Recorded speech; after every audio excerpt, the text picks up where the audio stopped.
250 ლარი თებერვალისკენ კი ორ კვირას. 250 ლარი და 90 თეთრი სახელმწიფო ხალხს უმტკიცებს, რომ ეს ფული ერთ თვეს თავის რჩენისთვის სავსებით საკმარისია. დეკემბერში თანხა გაზრდის ნაცვლად კიდევ უფრო შემცირდა 4 ლარით და 50 თეთრით. ანუ ახლა ქართული ოცნების მთავრობა ამტკიცებს, რომ საჭირო საკვები პროდუქტების ყიდვა უფრო გაიაფდა წინა თვესთან შედარებით. ერთი კვირის ადგილსაც ვერ შეიძენ. არარეალურია ნამდვილად. სხვა ხარჯებია. რა თქმა უნდა, იმდენი ხარჯია და ეს მარტო ჩვენ საკვებზე ხო არ არის საუბარი. ბავშვები ყავს 1000 გადასახადი, კომუნალური კიდე ცალკე და მე ვფიქრობ, რომ ეს ნამდვილად არასერიოზული თანხა ეს. უნდა წესიერი საკვები ნახოთ ჩამოდა, მაგას 250 ლარი ნამდვილად არაფრით არ აქვს. ბავშვს ხო ყველას ყავს სახლში და არ ვიცი ნორმალურად რო ყვება ძალიან მაღალი თანხები შედება ამ ყველაფერს. რა 250 ლარი დასკვნა და 250 ლარი თვითონ გამოიყვებნან. წამლებია, მედიკამენტებია, საკვებია, ნუ 1000 რაღაცაა კიდევ და შეუძლებელია ხო 250 ვინც თქვა იმასაც ძალიან კარგად ეცოდინება რომ შეუძლებელია. ეს არის იმ ხალხის პოზიცია, ვინც ყოველ დღე საკუთარ ჯიბეზე გრძნობს, როგორ ძვირდება ცხოვრება. დღეს ჩვენ ქართული ოცნების წევრებს ვკითხეთ, საკმარისია თუ არა დღეში 8 ლარი და 36 თეთრი თავის სარჩენად. კითხვები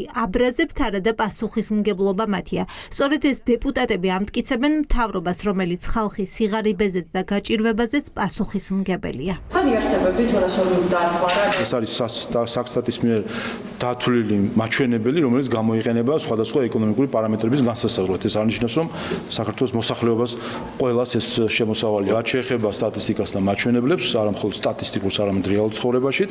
ჩვენ ხედავთ, რომ ის რაც დატოვა ნაციონალურ მოძრაობამ იყო 30%-იანი სიღარიბის ზღვარს მიღმა მყოფი მოსახლეობა, საქართველოს მოსახლეობის 30%, რომელიც სიღარიბის ზღვარს მიღმა იყო და დღეს ეს ჩამოსული არის 10%-ის გარშემო მაჩვენებელთან. ისე როგორც უმუშევრობა. ხალხამდე რომ ეს არ მისულიყო ეკონომიკური ზრდა, მაშინ ყოველ ჯერზე და ყველა არჩევნებზე ხელისუფლებას ხმას არ მისცემდა საზოგადოება და თქვენ არ დაგტოვებდათ ისევ თქვენი მხარდამჭერ პარტიას მინიმუმ დონეზე. რატომ არ ასახავს ქართული ოცნების მიერ ხალხისთვის დაწესებული საარსებო მინიმუმი რეალობას? სახელმწიფომ რომ თქვას, რომ თავის სარჩენად მოქალაქეს მაგალითად თვეში 400 ან 500 ლარი სჭირდება, ამით სიღარიბის ზღვარს მიღმა უფრო მეტი ადამიანი აღმოჩნდება. ამიტომ მონაცემებს ხელოვნურად აკორექტირებენ. თუმცა რიცხვები რეალობას რომ ვერ ასახავს, ამას ეკონომისტებიც ამბობენ. უბრალოდ ამ კალორაჟის დათვლა და ამაზე აპელირება არის სრულიად არასწორი. ეს არანაირ მონაცემს და არანაირ რეალურ ინფორმაციას არ გვაძლევს. ჩვენ გვაქვს სასურსათო ინფლაცია დაახლოებით 2 ნიშნასთან ძალიან ახლოს, ხო, ამ რეალობაში, როდესაც მიზნობრივი ინფლაციასაც რეალურად აღემატება მნიშვნელოვნად, როდესაც ქვეყანაში არსებითად ეკონომიკური პარამეტრები არ შეცვლილა, ამ რეალობაში ცხოვრების რაღაცა ტიპის გაიაფებაზე საუბარი ზედმეტი არის და ეს ყველაფერი რაღაც საგამოძიებო კომისიებით არ იმართება. მოქალაქეებს თვის განმავლობაში მხოლოდ საკვები პროდუქტების ყიდვა არ უწევთ. სჭირდებათ კომუნალურების გადახდა, სწავლის საფასურის უზრუნველყოფა, ბინის ქირის გადახდა, მედიკამენტების ყიდვა. ეს თანხები სრულად არ არის ასახული საქსტატის მონაცემებში. ეს კი ეკონომისტების თქმით მანიპულირების დამატებითი საშუალებაა. ეს არ არის ეკონომიკური საკითხი. ეს არის პოლიტიკური საკითხი.